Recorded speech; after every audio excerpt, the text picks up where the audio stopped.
Buenas tardes y gracias por la presentación. Gracias a Marcela por dejar el espacio para la presentación. Y les agradezco a ustedes el estar aquí una tarde de viernes. Se lo agradezco porque sé que es difícil reunir a tanta gente para conversar sobre algo que es incómodo y algo que es desagradable. Porque la verdad resulta incómoda y desagradable. Y me consta que por lo general siempre se va a preferir acallar o silenciar tratar estos asuntos. Da igual que sea a través de una conferencia o un libro. Si tú hablas de estos temas, se crea rechazo. ¿Mm? O sea que si hay escritores entre el público y quieren vender libros, pues les recomiendo que escriban sobre vampiros o sobre futbolistas o sobre platillos volantes, pero no sobre la verdad. Se lo digo por experiencia.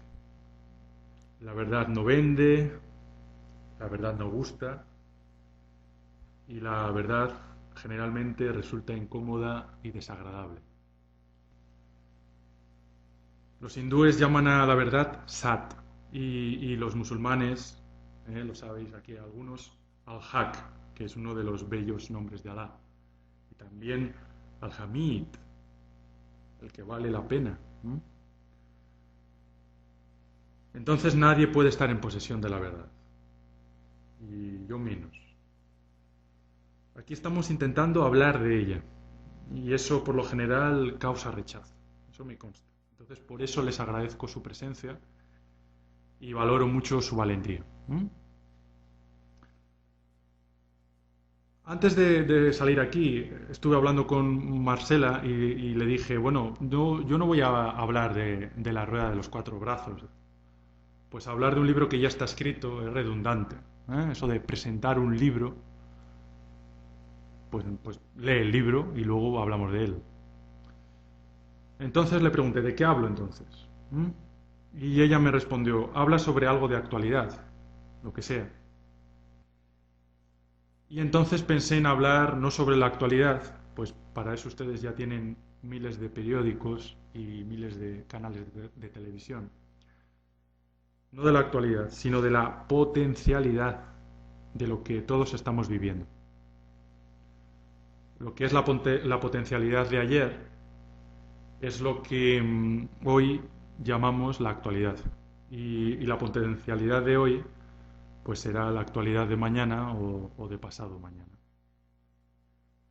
Entonces, los que ya han leído mi último libro, antes me han hecho muchas preguntas sobre este tema y de ello es de lo que voy a hablar.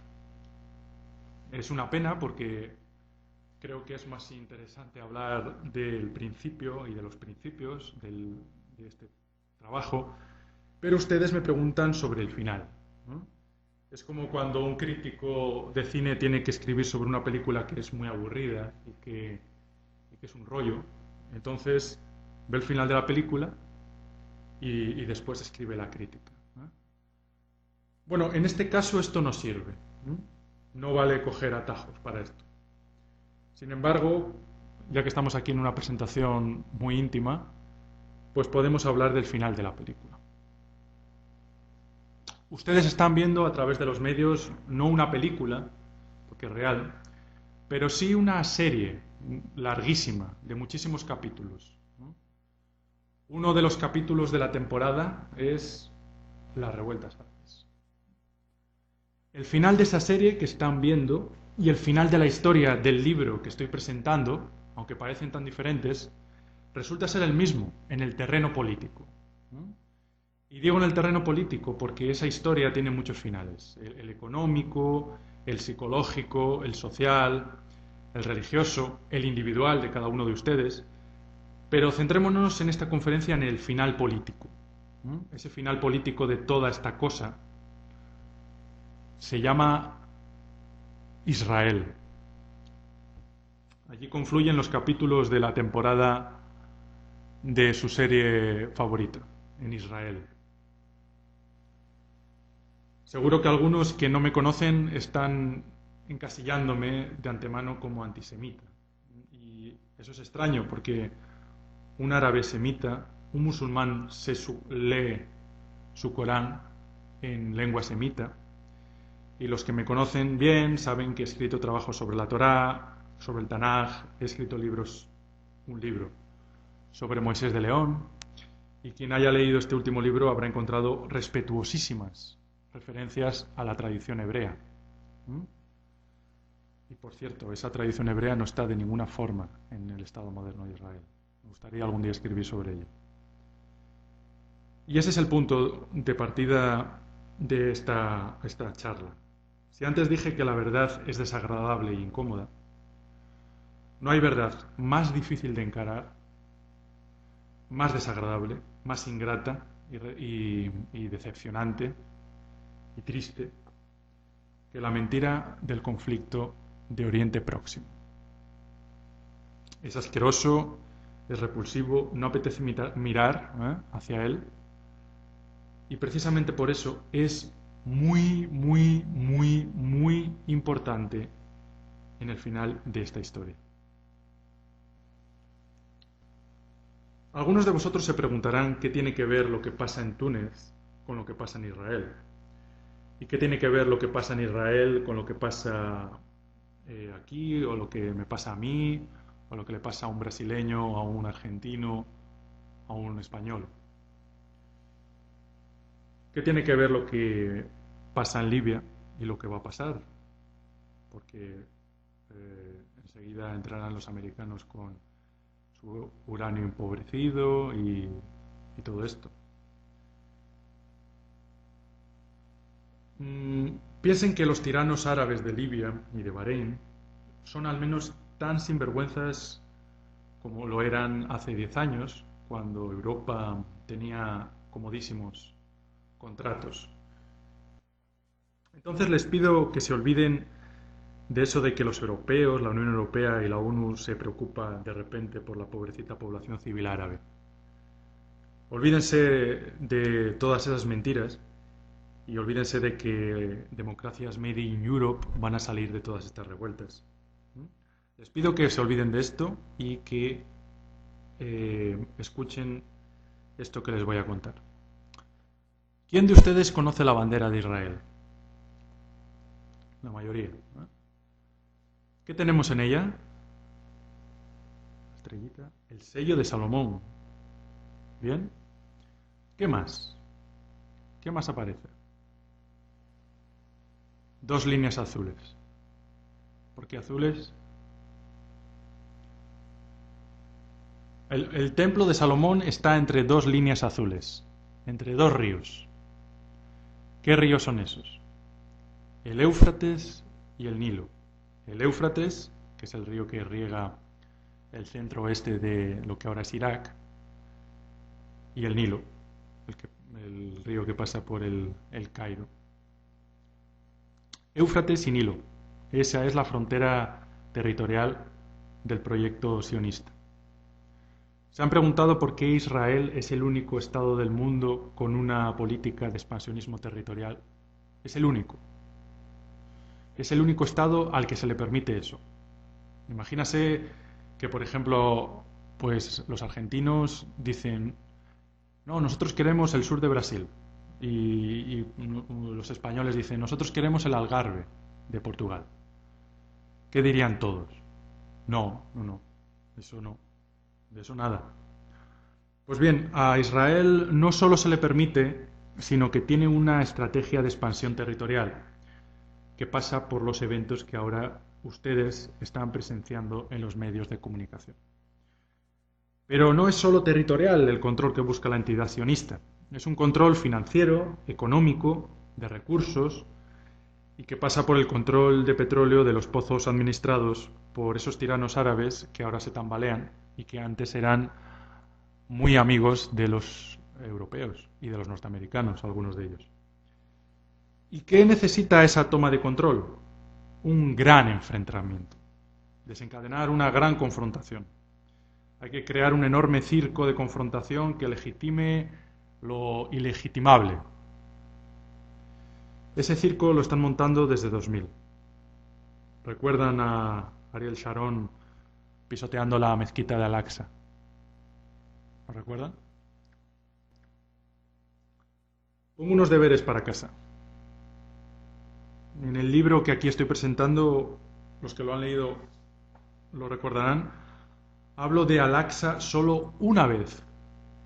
Y no es hablando ni de sionistas, ni de Sharon, ni de Netanyahu. Siglo XII de la era cristiana. ¿Es importante Al-Aqsa y su demolición en esta historia? Extremadamente. Extremadamente. Pero no vamos a hablar de la actualidad de mañana. Las revueltas árabes. ¿Van a salir democracias de las revueltas en Túnez, en Marruecos, ahora en Libia? No. Saldrán democracias en la medida en la que sean adecuadas para ese gran enfrentamiento del que estoy hablando. Para liar ese enfrentamiento se necesitan enfrentar dos bandos, aunque sean hermanos, aunque todos desciendan de Sem. ¿Cuáles son los dos bandos? Musulmanes y judíos, dice alguien. No, porque créanme que, por ejemplo, en Indonesia no se van a involucrar en esta historia. Árabes e israelíes se van acercando, pero tampoco. Existen árabes e israelíes y aunque no lo crean, existen árabes en el Mossad y existen contratos importantes entre saudíes y norteamericanos, kuwaitíes, cataríes, con británicos. Entonces, no son ni los árabes ni los musulmanes los protagonistas de esta historia. Adivinen, se trata de crear dos bandos desiguales que den pie a una contienda absurda, en la que todo el mundo tome partido, aunque solo sea desde la barrera.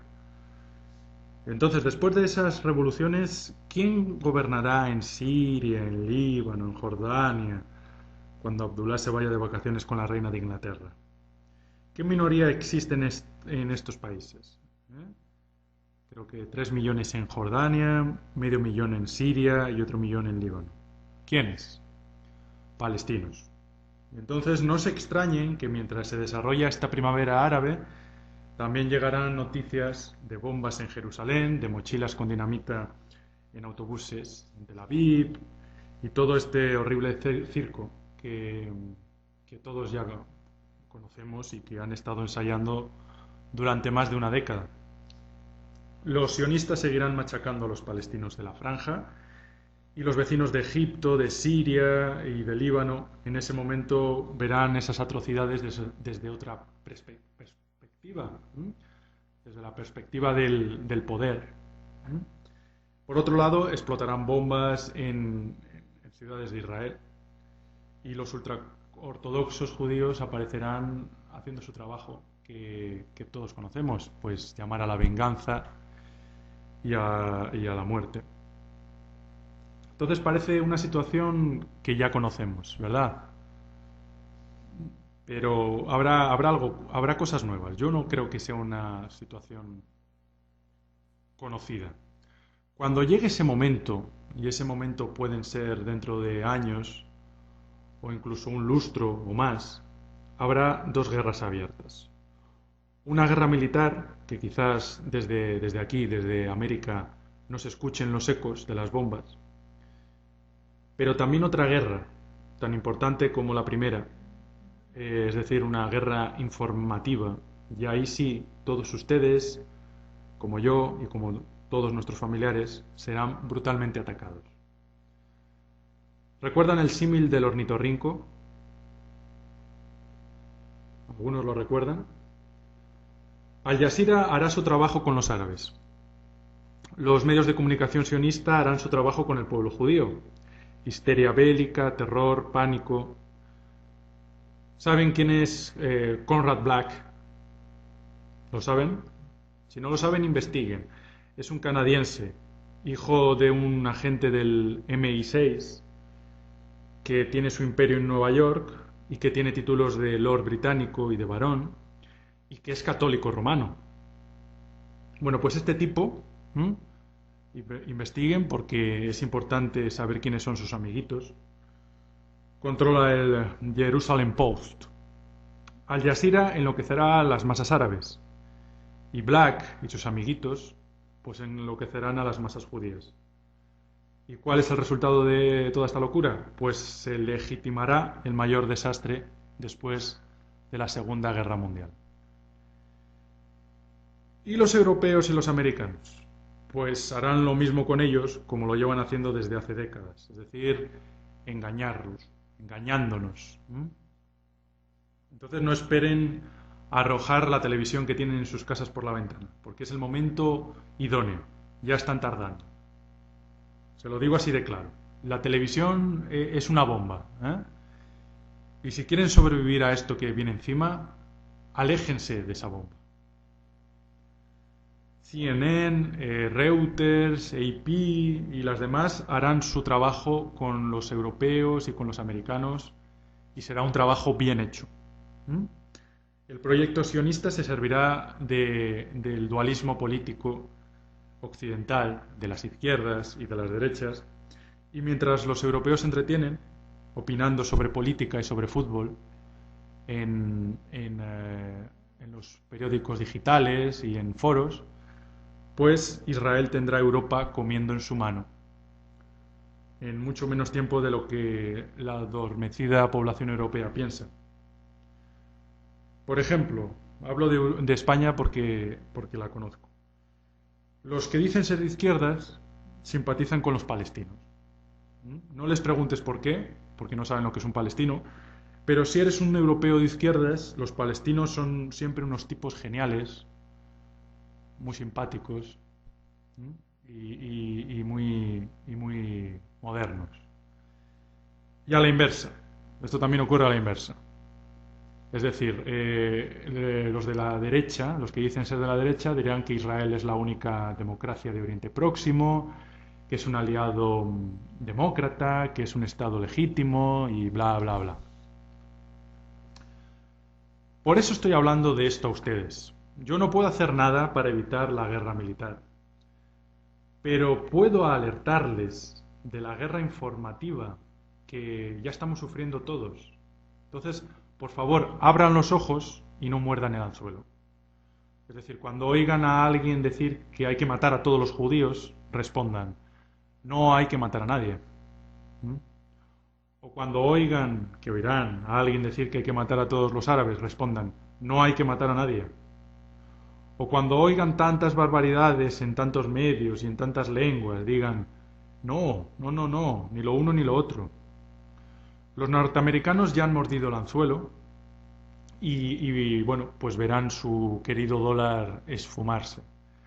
Los europeos ya han mordido el anzuelo también y se sumergirán en una depresión sin precedentes. Ya están en esa depresión. Entonces estoy hablando a americanos del sur, a argentinos, a chilenos, a brasileños, que quizás aún pueden responder con inteligencia a toda esta locura. También me gustaría que me escuchara algún alemán. No, esto no es una broma ni tiene gracia. Israel se expandirá, Israel atacará e Israel controlará toda la economía de Europa y Oriente Próximo. Y mientras tanto, pues El País, Le Monde, The Guardian, pues nos van a contar una historia sobre democracia y sobre derechos humanos y sobre ataques preventivos. Entonces, ya que hoy estamos hablando del tema que ustedes querían, que es el fin político de esta historia, déjenme decirles que, usando una expresión así vulgar, que el pescado ya está vendido. ¿Conocen esta expresión aquí en Argentina? En su mano solo está ver el desastre por televisión, participando del hechizo, o el plan B, que es trabajar para recuperar sus respectivos países si es que ya no han sido robados completamente. Y ahora quizás comprendan que cuando hablaba de lo desagradable e incómodo, que era hablar de todo esto, pues tenía razón. O sea, que es mucho más agradable poner la televisión para ver el partido de fútbol o leer otro tipo de libro que el que aquí estoy presentando, o ver una película de Hollywood sobre chicas bonitas y espías. Entonces yo les vuelvo a agradecer su valentía para escuchar algo desagradable. habrá una gran guerra, y no solo eso, sino que continuarán con una guerra que ya está abierta y que tiene como objetivo la destrucción de ustedes y de mí como seres humanos críticos a través de los medios de información usados como armas. Es decir, no les quepe duda, los medios de información son armas. Como esto es desagradable, sé que algunos reaccionarán, porque lo conozco. Entonces, ¿usted qué propone? No propone luchar, no propone matar, no propone nada. Bueno, yo les respondo, ¿por qué me exigen proponer algo? ¿Qué violencia es esa? Estoy hablando en un foro, no tengo que proponer nada. Pero, sin que sirva de precedente, yo voy a proponer algo en este caso particular. ¿Qué propongo? Les propongo a todos ustedes acercarse a la tradición de ustedes mismos, y también de los judíos y de los musulmanes. Lean los textos del vecino y lean los textos de lo que algunos consideran su enemigo. Esa es mi propuesta. Es gratis. Es decir, lean el Corán, lean el Tanaj, lean la Biblia y después comprueben el absurdo de toda esta cosa. No me importa de qué religión sean, no les quiero convertir a ninguna religión, porque lo único que quiero es que conozcan la tradición del vecino y también la de ustedes mismos, que dicho sea de paso, es la misma. Mi propuesta para un antisemita es que lea la Torá y dejará de ser antisemita porque en ella verá sus raíces, así de claro. Y mi propuesta para un islamófobo es que se acerque a Ibn Arabi, a Ibn al-Harith, y con certeza dejará de ser islamófobo. Y bueno, pues mi propuesta para un europeo o un americano es que lea una Avicena, porque sin Avicena Europa no tiene Aristóteles y sin Aristóteles no existe Europa. Y que lea, pues por ejemplo, a Filón de Alejandría, porque sin Filón no hay judaísmo y sin judaísmo no hay Europa. Esto también lo tenemos que saber. Y esa es mi propuesta, simplemente. Acercarse a lo que todos nosotros somos. Solo así se conseguirá parar esto si es que aún se puede parar, cosa que sinceramente no creo. Entonces comprueben que lo que escribo, y este libro que presento tiene la misma finalidad, lo que escribo no es para que lean mis libros, es para que lean sus libros, los suyos propios y los del vecino, que no es un enemigo, es su hermano, literalmente su hermano. Y si no lo creen, investiguen. Abraham, Ibrahim. Y los que se consideran especiales, los que se consideran arios, pues ahí sí, ahí que lean mi último libro y se llevarán la mayor desilusión de sus vidas. Mira, yo no sé si hay solución para lo que el ser humano tiene por delante, pero si la hay, pasa por acercarse a los santos, al Murabit. Mientras unos exaltan al mártir y otros exaltan al estudioso y los otros exaltan al científico y los otros al militar, mientras exaltemos esto, sabemos que vamos al desastre seguro, al desastre absoluto. Entonces, el futuro político es lo que ustedes me habían preguntado. El futuro habitable de esta locura pasa porque todos se vuelvan hacia una misma figura que parece que ya hemos olvidado. El santo, Murabit. Los cristianos tienen muchos ejemplos, los musulmanes tienen muchos ejemplos, los judíos también. Cuando extraigan ese denominador común, esa figura, pues entonces y solo entonces veremos el absurdo de las sectas, del tribalismo, de los sionismos, de los nazismos, de los europeísmos y de toda esta locura. Gracias.